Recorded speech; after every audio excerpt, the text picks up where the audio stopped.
नमस्कार दोस्तों। अक्सर लोग ये सवाल पूछते हैं कि CCH बेहतर है या CMSED बेहतर है। देखो, अगर तो आप अफोर्ड कर सकते हैं नंबर 1 पॉइंट दोनों की CMSED भी और CCH। अगर नहीं अफोर्ड कर सकते तो प्रायोरिटी किसको दें, पहल किसको दें? मैं कहूँगा CMSED को। नंबर 2 पे CCH को। आप पूछें क्यों, तो इसका कारण है कि जो माननीय सुप्रीम कोर्ट की जजमेंट है वो CMSED के लिए आई थी, ना कि CCH के लिए। नंबर 3, तो नेशनल ओपन स्कूल है, बहुत बड़ा बोर्ड है, मगर वो डिस्टेंस एजुकेशन से CCH कराता है। अब नेचुरली डिस्टेंस एजुकेशन से वो करवाता है, तो CMSED जो है वो रेगुलर से भी होती है, डिस्टेंस से भी होती है, ऑनलाइन से भी, ट्रायो है, और फैकल्टी ऑफ इंडस्ट्री इंटीग्रेटेड से भी है, और choice based credit transfer system 5 तरीके से, और छठा एक्सटर्नल बोर्ड से।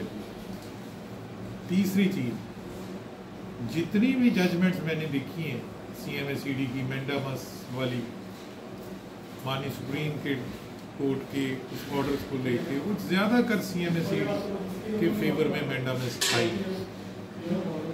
और कहीं ना कहीं CCH 1 ईयर का है और CMSED 2 ईयर का, 1.5 साल का, और कहीं कहीं 3 साल का है।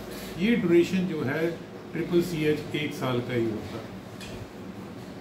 CMSED के बारे में जब भी कोई चीज़ हमने नेशनल ओपन स्कूल से पूछी है, सॉरी CCH से, तो उन्होंने गोल मोल जवाब दिया है, आप RTI में देख सकते हैं।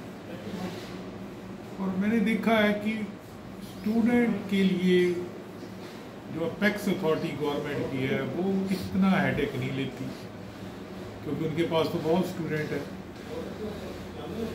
अगर लेती होती तो नेशनल ओपन स्कूल के फिजिक्स, केमिस्ट्री, बायो वाले जो स्टूडेंट नीट के लिए, उसके लिए सुप्रीम कोर्ट में कई रेट गए, मगर NIOS नहीं गया, एज लिमिट वाली जो थी बात। ऐसे ही डी फार्मेसी में भी, कि डी फार्मेसी NIOS वाला कर सकता है, मगर B नहीं कर सकता, पहले D करेगा फिर लेटर एंट्री होगी उसकी B में। मगर ऐसा उन्होंने कोई फाइट नहीं किया। अपने कैंडिडेट के लिए फाइट ना करना भी एक बहुत बैकवर्ड स्टेप है मेरे हिसाब से। अपने कैंडिडेट के लिए जान लगा देता है जो सेंटर, वो तो एक सेंटर ही हो सकता है। उसको होता है कि मेरी क्लाइंटेज, मेरी रेपुटेशन। अब सरकारी महकमे में वो सरकारी बात ही हो जाती है कि ठीक है, क्योंकि हमारे पास भी सेंटर है उसका, मगर मैंने देखा है कि बहुत लेट है, सर्विसेज बहुत लेट है, और नेट पे भी जब ऑनलाइन कोई अपलोड करते हैं एडमिशन, तो उसमें बहुत सारे एरर आते हैं। ये चीज़ें समय संचालित नॉन यूनिवर्सिटी सेंटर्स में बहुत कम आती हैं जो रेपुटेड है।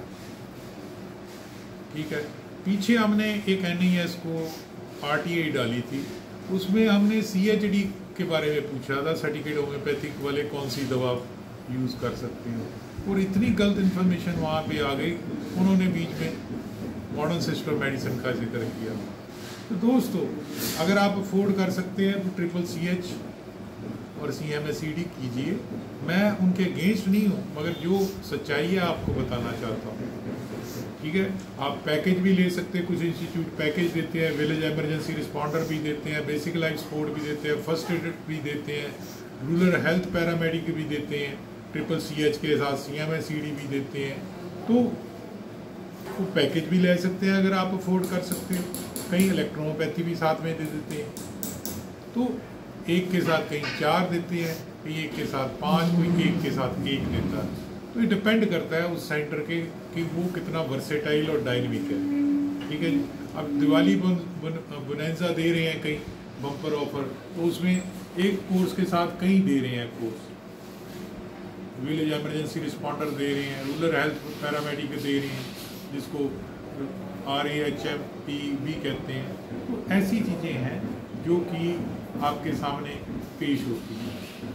दूसरी चीज़ कि कोई गवर्नमेंट की चीज़ लेके ये सोचना कि आप अपनी लिमिटेशन से बाहर होगे तो वो प्रोटेक्ट करेगा, बिल्कुल भूल जाए। कई लोग ये सोचते हैं कि गवर्नमेंट से हम किसी यूनिवर्सिटी से, प्राइवेट यूनिवर्सिटी से CMACD कर लेते हैं या NES का CCH कर रहे थे तो हम इम्यून है, हमारे पास पुलिस एक्शन नहीं करेगी या ड्रग इंस्पेक्टर छापा नहीं मारेगा। भूल कर रहे हैं, दोनों भी हो सकती है कार्रवाई जब वो अपनी कार्य क्षेत्र से बाहर जाएंगे, वो अपनी लिमिटेशन या लक्ष्मण रेखा से बाहर जाएंगे। CCH पे भी कार्रवाई हो सकती है, उतने ही % प्रोबेबिलिटी चांसेस है। और CMACD भी। अच्छा लगा, लाइक करना, सब्सक्राइब करना और शेयर करना। धन्यवाद।